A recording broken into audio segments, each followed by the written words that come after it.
Vazão do Rio São Francisco, lá na região do Baixo São Francisco, desde o último dia 12. No dia 11, a Defesa Civil fez o alerta sobre o aumento da vazão. Hoje, ela chega a 4.000 metros cúbicos por segundo. Os últimos 10 anos foram de estiagem no Velho Chico. Então, esse aumento modifica as paisagens, mas também traz estragos. As autoridades acompanham as comunidades ribeirinhas nesses últimos dias e o repórter David Sacramento está lá no município de Propriá, já falou aqui com a gente, agora volta para trazer esses destaques com mais detalhe. David, eu tô vendo que assim, você já falou, já trouxe pra gente como é que tá a situação aí, os donos de bares, de restaurantes, já foram bem impactados por esse aumento da vazão e muita coisa para acontecer ainda no dia de hoje, não é isso? Com certeza, Jéssica. Como você disse, tem muita coisa para acontecer ainda no dia de hoje e também nos próximos dias. Porque essa vazão está sendo praticada pela Companhia Hidrelétrica do São Francisco gradualmente. As comunidades ribeirinhas, elas já haviam sido, inclusive, avisadas pela Prefeitura, também pela Defesa Civil, sobre os riscos e que a importância de fazer uma evacuação, por assim dizer, e deixar os bares temporariamente. Então, existe muita coisa para acontecer, porque, inclusive, é uma expectativa mesmo das prefeituras dos municípios, dos 13 municípios afetados e também das defesas civis desses municípios em relação aos próximos dias, porque esses dados que nós apresentamos aqui nesse momento, aqui por exemplo em Propriá nós temos 4 bares que tiveram que ficar fechados temporariamente por conta dessa vazão. Pode ser que esse número aumente, pode ser que não. Então, tudo ainda é uma incógnita, por isso que a Defesa Civil e as prefeituras estão acompanhando diariamente, junto com a comunidade, com as comunidades ribeirinhas, sobre a importância de manter os cuidados.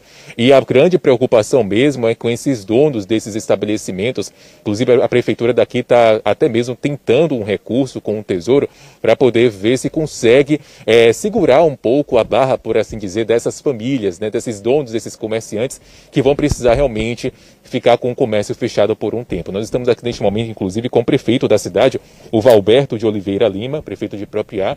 Muito bom dia, obrigado pela presença. Como é que está sendo essa liberação desses recursos? Vocês estão correndo atrás mesmo para poder liberar e dar esse suporte para esses comerciantes? Bom dia a todos. Olha, aqui no Baixo São Francisco, todos estamos acostumados com um evento dessa natureza.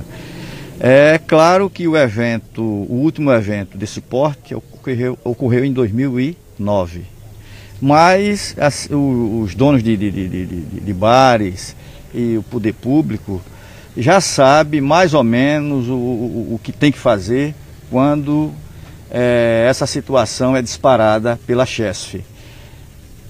Claro que nós temos 6 bares aqui na prainha, 4 ativos, e a gente vai ter que depois, logo depois do evento da festa, sentar com eles para ver de que forma é que a gente vai compensar esses dias em que eles estão parados, porque eles sobrevivem desses bares. Portanto, esse recurso deverá sair do Tesouro do município. Nós não temos recurso federal nem estadual para fazer esse tipo de cobertura por enquanto, a não ser que o governador ou o próprio governo federal, entendendo que a região está no estado de emergência, resolva nos ajudar de alguma forma, mas por enquanto tem que ser do recurso do Tesouro. Isso é muito difícil, o Propriá está passando por uma dificuldade financeira muito grande, nós estamos fazendo um ajuste fiscal tremendo, para que a gente possa equacionar as contas do município. E no momento desse, vem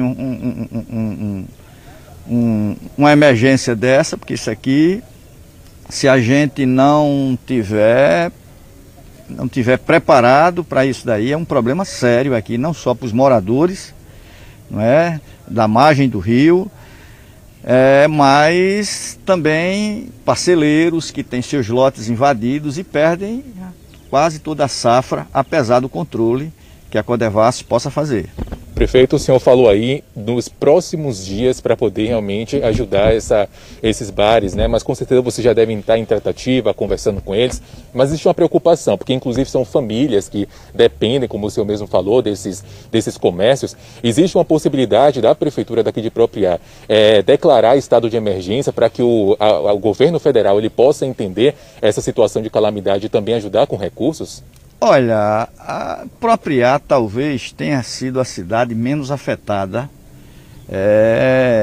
nesse aspecto. Nós temos aqui uma cidade, nossa cidade vizinha, que é Telha, que foi muito mais afetada. Lá tem um número de bares muito grande, que fica à margem que fica na prainha, fica à margem do rio, e lá os bares estão 50% já com suas áreas já inundadas, né, pela água. Portanto, do que poderia ter acontecido de ruim, Propriá, graças a Deus, foi o menos afetado até agora nesse aspecto, não é?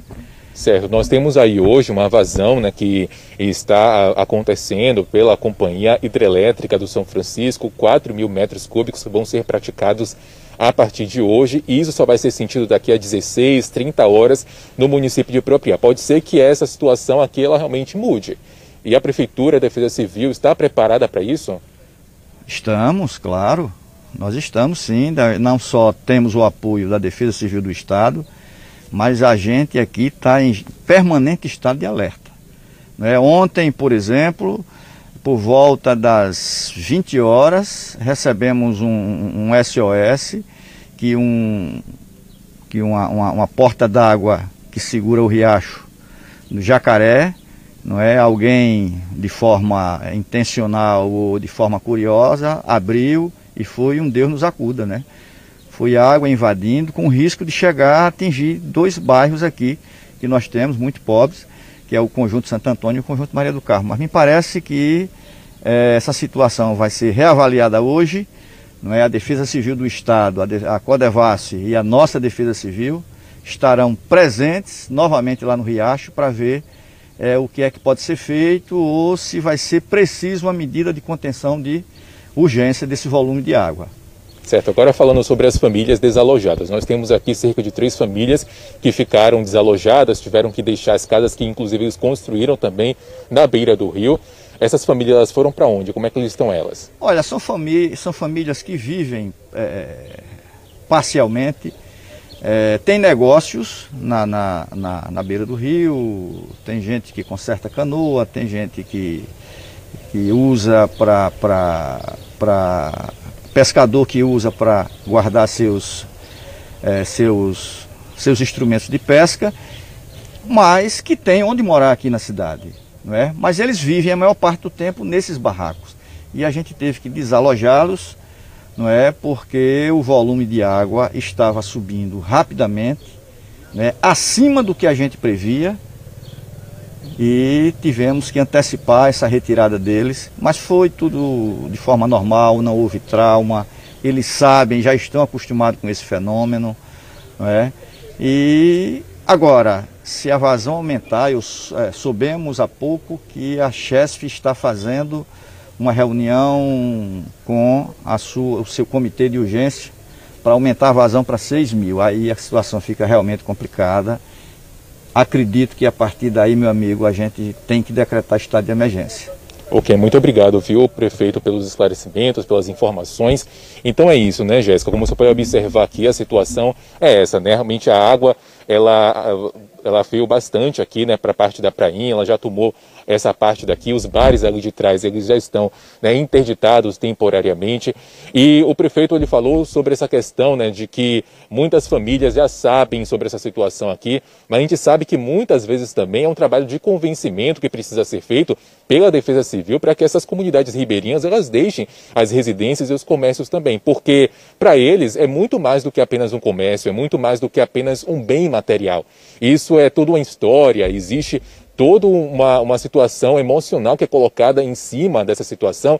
E como isso aqui não acontece há cerca de 12 anos, muitos nem mesmo acreditavam, estavam incrédulos de que isso de fato pudesse acontecer, e aí realmente ficavam na dúvida, deixo ou não deixo o meu bar, deixo ou não deixo a minha residência, mas aí com a conversa, né, com aquela conversa realmente bem, né, cautelosa da Defesa Civil junto com eles e também com o trabalho das prefeituras, essas famílias elas vão entendendo pouco a pouco da importância de deixar esses locais e de que também é muito importante que eles se conscientizem sobre a situação que está acontecendo aqui neste momento. Com essa vazão de 4.000 metros cúbicos por segundo que está sendo liberada hoje, né, pela Chesf, pode ser que a situação ela aqui piore um pouquinho, pode ser que não, mas se chegar a 6, como o prefeito falou aí, né, aí realmente vai ser um motivo de fato, declarar estado de emergência, não só aqui em Propriá, mas em outros municípios também aqui do estado de Sergipe. A informação que nós temos também, viu, Jéssica, que o Comitê Hidrográfico do São Francisco disse que a previsão que essas águas baixem somente no fim do mês. Então, vai ser muita água para rolar aí, né? Muita situação que esses comerciantes eles vão ter que enfrentar. Vai ser necessário um plano das prefeituras para que essas pessoas elas consigam se manter até mesmo financeiramente com suas famílias nesse período, viu? Eu volto com você no estúdio.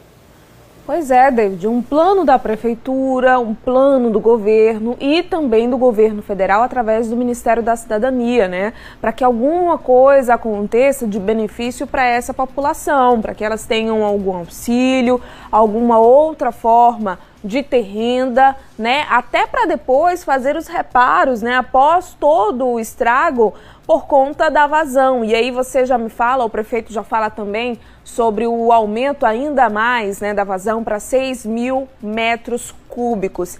E aí eu chamo a atenção também, né, a população há mais de 12 anos que não presencia uma situação como essa e não acreditava que isso ia acontecer, mas é preciso trabalhar com prevenção. Na hora de construir esses restaurantes, as casas, a gente sabe de toda a necessidade, mas o município também tem que fiscalizar. Está construindo no local que é ideal? Será que não poderia ser mais recuado isso, justamente para evitar, né, esse tipo de problema? É algo que precisa, é claro, ser questionado, ser colocado em pauta, porque a gente está vivenciando isso hoje e a gente não sabe como é que vai ser amanhã, nos próximos meses, nos próximos anos, e a gente tem que fazer esse trabalho de prevenção mesmo, prever o futuro para não ter desastre, para não ter consequência para a população. Na câmera